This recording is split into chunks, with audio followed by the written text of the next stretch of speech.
Morning everyone, back out at the field today. Absolutely gorgeous day. About a 1 mile an hour small breeze, about 60 degrees. The runway's in pretty bad shape today though. Looks like it needs to be cut pretty bad. A lot of weeds on it too. Today I've got a new acquisition for me. I picked up this Convergence from eFlite. We flying it on the trusty DX8, and this will be the maiden flight on it. I learned quite a bit from watching another channel out there, Ruckus Bringa. I'll put a link to that in the notes below. But he's done a few mods on his, and hopefully I'll learn through the things that he's done with it, with his model. But we'll try this out, take it slow and easy. Bring it out here and set it on our runway that's not part of the runway. This is actually the helicopter field. So we'll try it over here first. Alright, taking off in multi-rotor mode with AS3X on. Actually safe is on it also. I've flown quadcopters before, but I've never flown a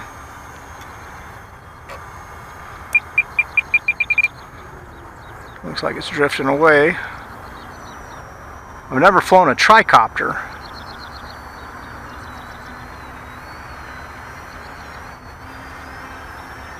Looks like I may have it a little nose heavy on the battery placement.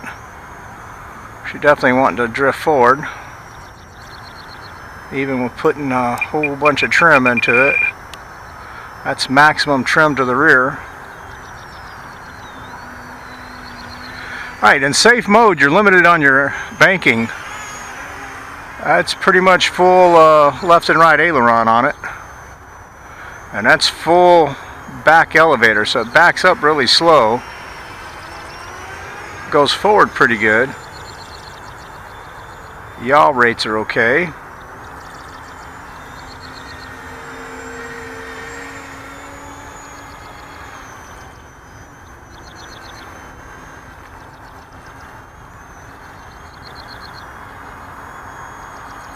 I'm having to use two battery adapters. This has EC3 connectors, and the battery that I'm using has a Dean's connector.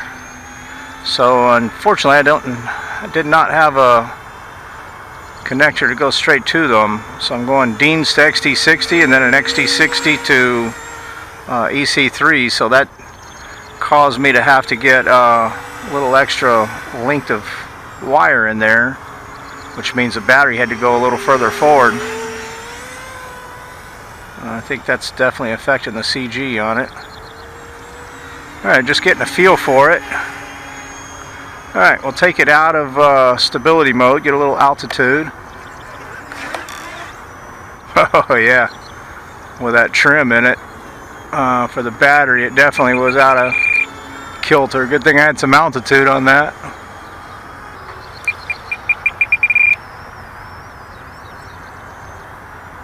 Alright, let's try to retrim it.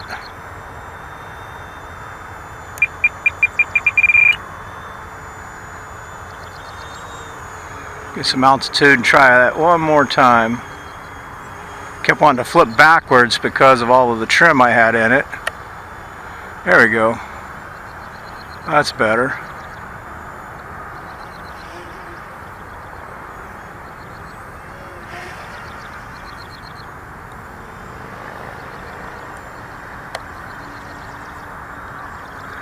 It's definitely a little more, we'll say, twitchy in the macro mode. Before you want to fly it in that, you definitely want to be a experienced quadcopter pilot, I believe. Otherwise you're just asking for trouble. Alright, let's make an aircraft transition.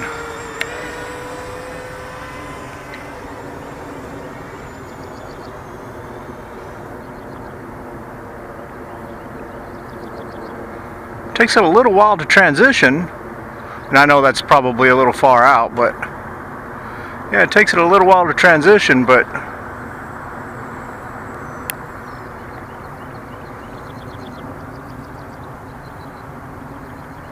I guess that's to be expected. You know, on this model, I've heard different reports. I've heard people say it's a compromise. People in the forums have said that it does not fly particularly well as an airplane, and it does not fly particularly well as a tricopter. Flies just adequate as both. So far on the airplane mode, I guess it's okay, but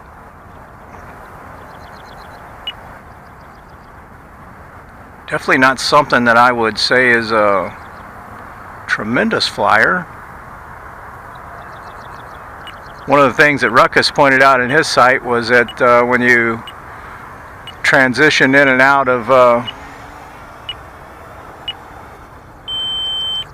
the tricopter mode,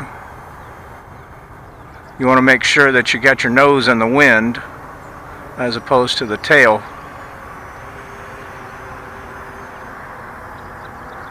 So we just transitioned back a while ago. The timer was going off, so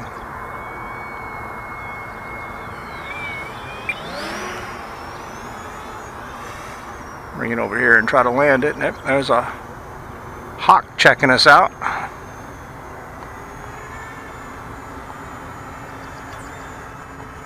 Actually, that's not a hawk. He'll probably come over here and poop on our parade.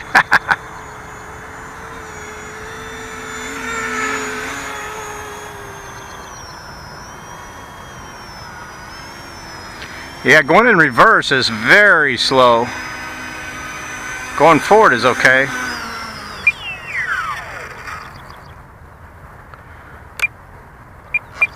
Alright, so on the radio, I've got the SAFE and AS3X set up on switch A, and on switch H is the